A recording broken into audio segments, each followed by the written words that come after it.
All right, you guys, we are going to talk about Diddy, of course, and they are trying to say that Diddy flew the ex-workers on cheap flights like Spirit. You know what?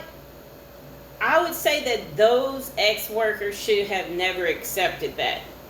So, can we really blame Diddy? Okay, so this is what they're trying to say. Meanwhile, Combs' attorney rested their case in less than half an hour, with the defense opting not to call any witness to the stand. Their arguments mainly focused on romantic and occasionally explicit text between Combs and Miss Ventura. So they said, although Combs' allegedly abuse is at the center of the trial, they said the Grammy rapper told the court he would not testify. Okay? And if he spoke with his client about his right to testify. Okay, so I guess they're just trying to say the lawyers let Diddy know that he can. They discussed that he can, and I guess he's refusing to. Maybe that would change things in the case if Diddy spoke.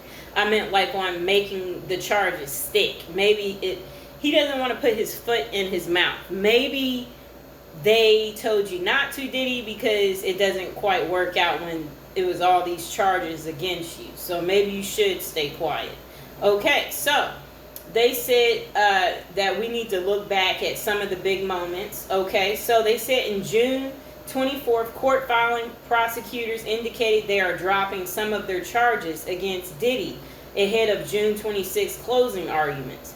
Specifically, they no longer want jurors considered allegations that Combs engaged in criminal racketeering by attempting kidnapping in California and in New York, and attempting arson in California. They are similarly dropping a criminal allegation that Combs aided.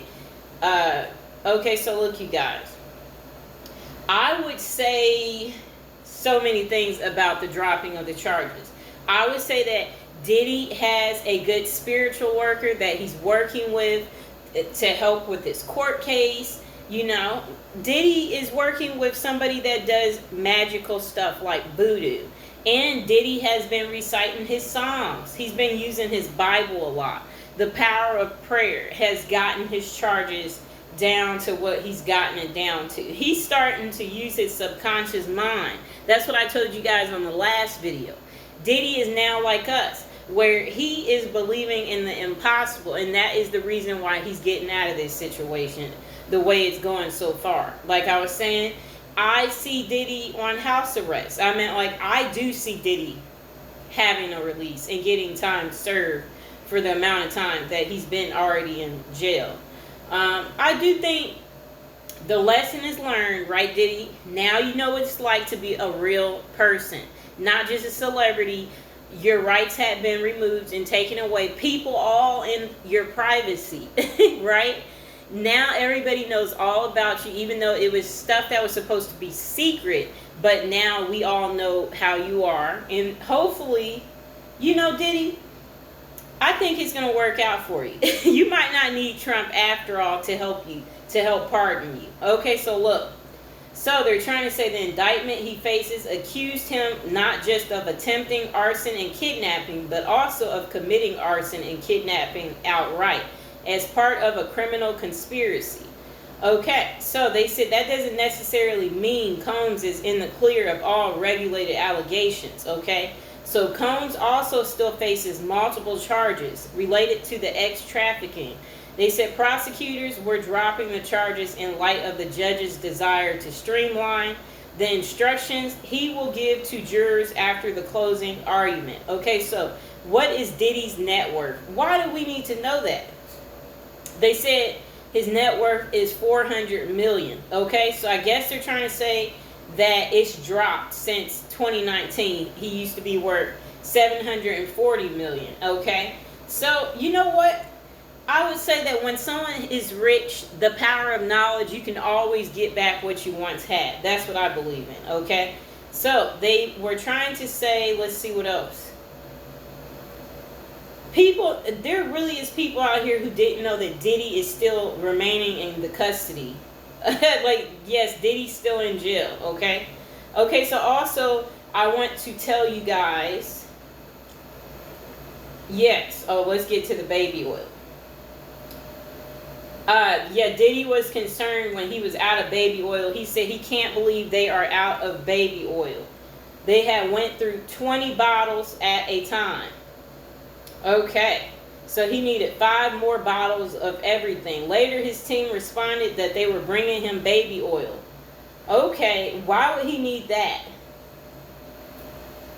Bring me, okay, so I'm just listening. He wanted vegetable soup too, it sounds like. Okay, I'm just seeing what all they're saying. Yeah, and they said Diddy said he does not want to testify during his trial. Sounds like, you know, he's thought about this. He doesn't want to put his foot in his mouth, okay? Yeah, so also,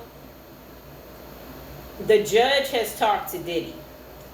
Okay, isn't that interesting? I think the judge is kind of on Diddy's side, just a little bit. The fact that you're going to ask Mr. Diddy, how are you doing? And Diddy said, I'm doing great, Your Honor. The music mogul responded, I've been wanting to tell you thank you. You're doing an excellent job. And then they said the judge laughed after receiving Mr. Combs' compliment. Okay? Wow. That's interesting, right, you guys? I don't know. I think everybody's getting comfortable with Diddy. The judge is comfortable enough. The fact that you're going to ask Diddy how he's doing after seeing all this stuff that happened in court. You guys, I will see you on the next one. Don't forget to like the video, subscribe, and check out the rest of the episodes of me talking about Diddy. And don't forget to check out my Black Dolphin prison series as well as my death series.